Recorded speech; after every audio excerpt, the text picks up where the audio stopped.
What's up, everybody? Welcome into Group Chat Football Live. I am Peter Ariz alongside D Money, and this is our daily college football show where we talk about transfer news, recruiting news, coaching movement, and everything else in between.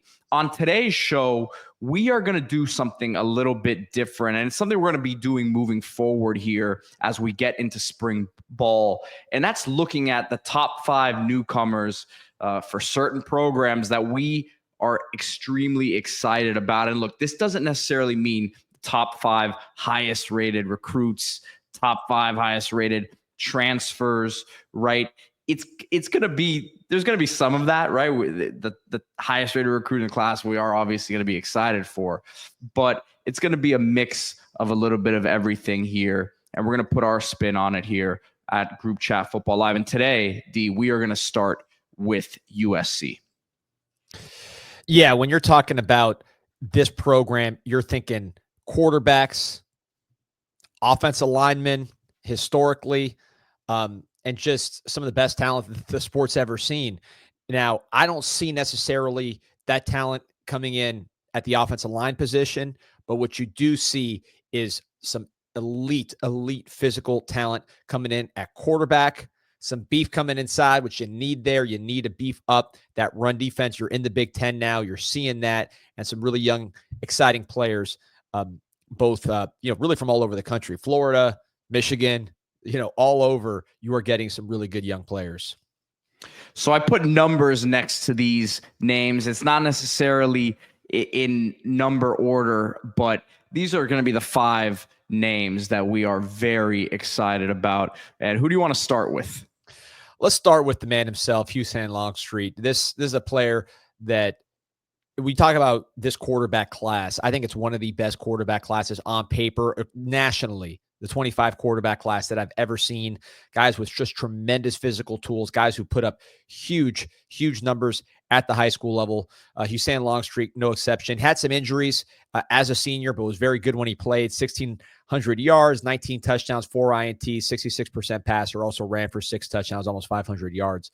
But with him, it is grip it and rip it. 11-inch hands, the biggest hands by far of any quarterback in this class, even though he's only 6'1", 6'2", but because of the strength of his hands, he plays bigger. And then arm strength-wise, I'm not sure there's a quarterback in the country who has a more powerful arm than this guy. I mean, look at that. I mean, that is unusual athleticism. Again, the grip strength to just whip that ball. He is a truly special talent. Of course, he's pairing with the man, Lincoln Riley, who has coached numerous first overall picks. And now he has a guy here who has first overall pick ability. And that to me is an exciting combination. And you see his athleticism as well as a runner, but a lot of what he does as a passer and using that athleticism is being able to just kind of get outside of the pocket and extend the play a little bit. And, as we see with a lot of these guys at the next level who are the best in the league, it's a special ability that the best have to have now almost. 100%. This guy fits the mold of that modern elite quarterback. I mean, you just had Caleb Williams, who I don't think is necessarily a one-for-one comparison with Longstreet, but I do see some similarities. Now, look, the starting quarterback's going to be Maeva. He was rumored to, go to Miami, other places, ended up staying with USC. Obviously, a vote of confidence from him and then from everybody else in him that he is the starting quarterback, led that game-winning drive in the bowl. Longstreet's honestly very similar to Maeva in a lot of ways, size-wise, really good arm talent, athleticism. They're not that much different. I think Longstreet's probably just a little more talented version.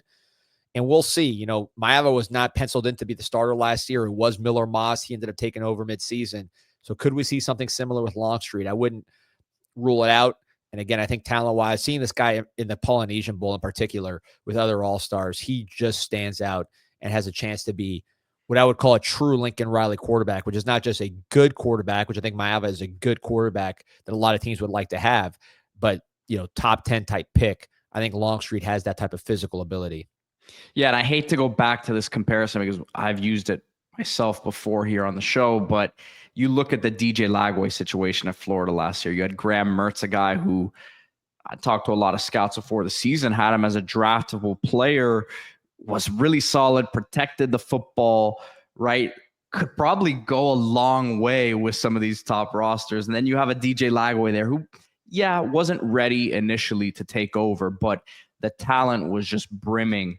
And you could probably see something similar happening here. Although I like Maava a lot, like you said. So I think Maava probably a little bit ahead of Mertz in terms of his upside as a vertical passer down the field. So that's where the comparison is a little bit different. But you have such a big time talent waiting in the wings there. Obviously, injuries happen. You don't hope for that. But if Maava does falter at all, then he's there, and would expect him to be pretty ready early on.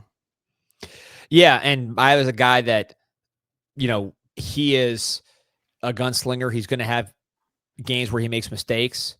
So will that create a window for Longstreet to play? And look, right at the beginning, I said that there wasn't that much offensive line talent coming in. I know USC fans might jump on me for that. You do have, some young, talented players coming in. Your Alex Paynes, your Aaron Dunns. But I think overall, offensive line is not going to be the strength of your team. So that's something to consider too when you have a guy like Longstreet who's a true freshman. How much can you protect him at the Big Ten level so he's able to come in with confidence and not get gun shy, because he's such a confident player. The intangibles, you hear people talk about him as a leader, as a person, off the charts. So a lot to like about this guy at a school that is synonymous with great quarterback play. So let's flip over to the defensive side of the ball and talk about a guy who's been around, has played a lot of college football, was a former 5-star recruit, and that is Keeshawn Silver. Has played at North Carolina, has played at Kentucky during his career, and now on his way to USC. This is just a big body who you'd expect to be able to eat up some space. And again, the fact that he's a veteran at a grown man's position, that USC defense really took steps in the right direction last year, but I think this could be a missing piece for them when you talk about going up against those Big Ten teams. Yeah, this is just a matter of physical tools, right? There's a 5-star player, 5-star body type. He is not someone who made a ton of plays behind the line of scrimmage, originally from North Carolina, originally signed with North Carolina as a 5-star player, transfers to Kentucky, does a nice job, but, 2 tackles for loss, not a ton of production behind the line of scrimmage. What he brings is that rare size, got the ability to take up blocks, 6'4", 336 pounds, and a very, very good athlete. You watch his basketball highlights in high school, the guy's getting up and down the floor. He is just a really talented individual. You see him move around. You see the flashes of talent. So at a minimum, he is going to occupy the middle and make it harder for these Big Ten teams to run on USC. And if you get more out of him, I think of a guy like Derek Harmon, who went to Michigan State was at Michigan State, then went to Oregon.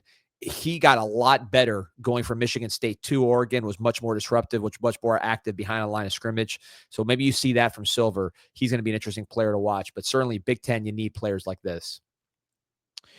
So we're kind of flip-flopping here just for the sake of how we had our list pre-show, but we're going to go back to the offensive side of the football. Another guy who's not a true freshman, but he's coming from the JUCO ranks, so there could be an adjustment level there. Number 1 junior college running back in the country. Some of the USC fans may know him from Rob Ryan's press conference the other day when he said that he was excited to get after the little JUCO running back from Hutch, and that is Waymond Jordan, who, as I'll pull up his huddle here in just a second, a guy who really runs tough, and at that running back position, one that, yes, there is a transition because of the junior college to now the Big Ten level, but you'd expect that to be a spot that's plug and play. Yeah, another position that USC is pretty known for, right? Going all the way back to some of the best players in the history of football, 50 years ago, 40 years ago. But when you talk about Jordan, he has a great opportunity to play. You got Woody Marks off to the NFL, Quentin Joyner making a surprising move back home to Texas, to Texas Tech. So big opportunity. You got Eli Sanders coming in from New Mexico, Brian Jackson had a really nice bowl game against Texas A&M, 66 yards, a touchdown, 16 carries. But Jordan, to me, is just a natural runner from the panhandle of Florida, same area that produced Emmitt Smith, same, not that far from where Derrick Henry went to high school, just a little bit east. 5'10", 205 pounds, from Florida, goes to Hutchinson Junior College, which is a very, very they produce a ton of NFL talent at Hutchinson. So it's not just, you're running the mill JUCO. If you're out there performing at the level that Jordan was, you're a real player. Gliding running style, very good patience, just a complete back, a natural back. Seems like somebody who doesn't matter where he's playing, he's going to be able to be productive just because of that smooth running style. You want to take pressure off, a Longstreet if he plays, or Mayava, who you expect to start and try to get him to the next level. Handing the ball off to somebody like this is going to make a big difference. Without a doubt, I'm a big fan of his running style. Like you said, it just effortless. It seems like really good patience as well. So excited to see what Waymond Jordan does. Now back to defensive tackle. This time, a younger guy, a freshman, and someone that you and I have had a chance to see in person. Floyd Boucard played this last year at Powerhouse Miami Central in South Florida, and look, we have to go through this anecdote. You and I were at I believe it was the Under Armour camp last year in Miami, and this was Floyd Boucard's first time on the scene in South Florida. He had just transferred from a school in Alabama and originally from Canada, and no one really knew who this guy was. I tapped you on the shoulder after his first go through one of these agility drills, because how he was moving at his size was different. And I'm going to actually pull up that workout from that day here from our other YouTube page that we have here, so you guys can see exactly what we're talking about. Yeah, I mean, this guy's a guy we spotted early. And you look at the defensive tackle situation at USC. You lose Gavin Meyer, you lose Nate Clifton. Obviously, you bring in Keeshawn Silver, Jarrett from Georgia, Jakeem Stewart, the most highly touted of the young defensive tackles. But this is a guy that we, just maybe because we've seen him in person, we have a lot of faith in. He was a outside linebacker type in Alabama, originally from Canada, goes to Alabama, I believe Mobile, right? Yeah, Mobile. So he was playing like an outside linebacker, so athletic. Then he goes to Miami Central, a powerhouse program in South Florida, produced, James Cook, Dalvin Cook, go on down the line. They had their season cut short due to some compliance issues, nothing to do with Boucard. So he didn't really get to show everything that he's capable of, but seeing him in this camp setting, his ability to move, his fluidity, his coordination. Look at that. I mean, that's the stuff. These are the drills the NFL guys are doing at the combine, or the draft guys doing at the combine, and he's looking the part. 100%. I think people are going to look back on this guy and say, how did this guy get out of Florida? You think to Leonard Williams, different part of Florida, but he's somebody who, when you go back and look, you say, how did this guy not go to FSU, Florida, or Miami? And he ends up being one of the best players in the country. I could see something similar with Boucard coming out of Miami, going all the way across the country and bringing this dynamic athleticism to a position group that could use some juice. Of course, Jakeem Stewart's going to get all the attention, and I get it, but don't sleep on Floyd Boucard. Yeah, and again, we are high on him. This was me taking the video here, so we were right there in these one-on-ones, and that quickness, man, at his size was just, look, I don't think it was a particularly loaded offensive line group in terms of like high D1 talent there, but it was, I mean, he was dominating them the way that it was supposed to be done. And that was his first taste of South Florida as a recruit. So, man, really excited about him. Moving on here to another freshman here, Alex Graham, a defensive back. I know you are a huge fan of this guy and his versatility, a guy who at one point was committed to Coach Prime in Colorado. Yeah, I think, look, going across the country to the Midwest, halfway across the country, I guess you'd say, to the Midwest to get this guy out of Cass Tech was a great move by USC, a strong move.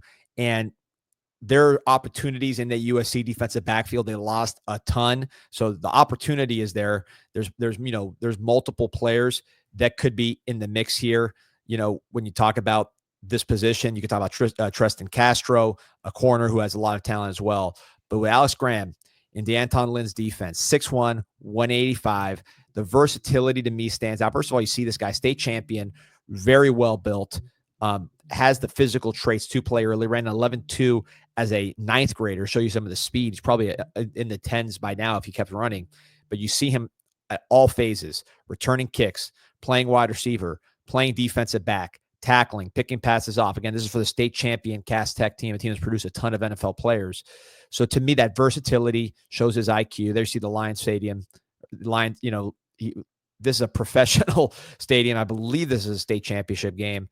Certainly in the state is a big match. That's why it's in the Lions Stadium. And look what this guy's doing here. So the versatility, the physical readiness, the IQ, he's not afraid to tackle. He can play some man. When he's playing man, he's shown the ability to find the football. Add it all up, the fact he's here early, the opportunity. I could see this guy, whether it's returner, whether it's nickel, whether it's safety, whether it's corner. I just see this guy as someone who finds his way onto the field and really makes an impact early for the Trojans. Yeah, really nice get for them. And you see the versatility. I mean, he's doing everything for them. And you see the speed, man. You see his ability to get upfield there, making guys miss, and he's going to score that. So, yeah, really like this one for USC. And again, in general, this is a nice group to build on what they did last year, at least defensively. I think USC fans would agree. Still a lot of work that needs to be done there in general, but you got to be excited about some of these newcomers here. Yeah, DeAnton Lynn, again, he's going to be doing his thing. I'm optimistic. They got to get the offensive line fixed. Some of the young guys showed promise in the bowl. You bring in some young guys. You do bring in some transfers. And I'm sure that USC fans are going to be on me for kind of ripping the offensive line a little bit in the intro. I understand you bring in Jeanre Reed from Syracuse, interior lineman. We actually did a video on that when he committed. DJ Wingfield from Purdue. But I mean, I'm old enough to remember USC when they had the best offensive linemen in the country year in, year out, right? Hall of Famers. So I think that's the standard. And once USC is a dominant offensive line, like Lincoln Riley had at Oklahoma, for example, I think you're going to really see this program be where it needs to be. But in terms of quarterback, in terms of some of the young talent, the infusion of talent at defensive tackle is going to be an exciting spring for Trojan fans to see where this team can go. Second year in the Big Ten, looking to make a big jump. All right, USC fans, if you like this content, remember to hit that like button and subscribe to the channel for more USC coverage and coverage for programs all across the country. Keep it locked here on Group Chat Sports and Group Chat Football Live. Thank you all for watching.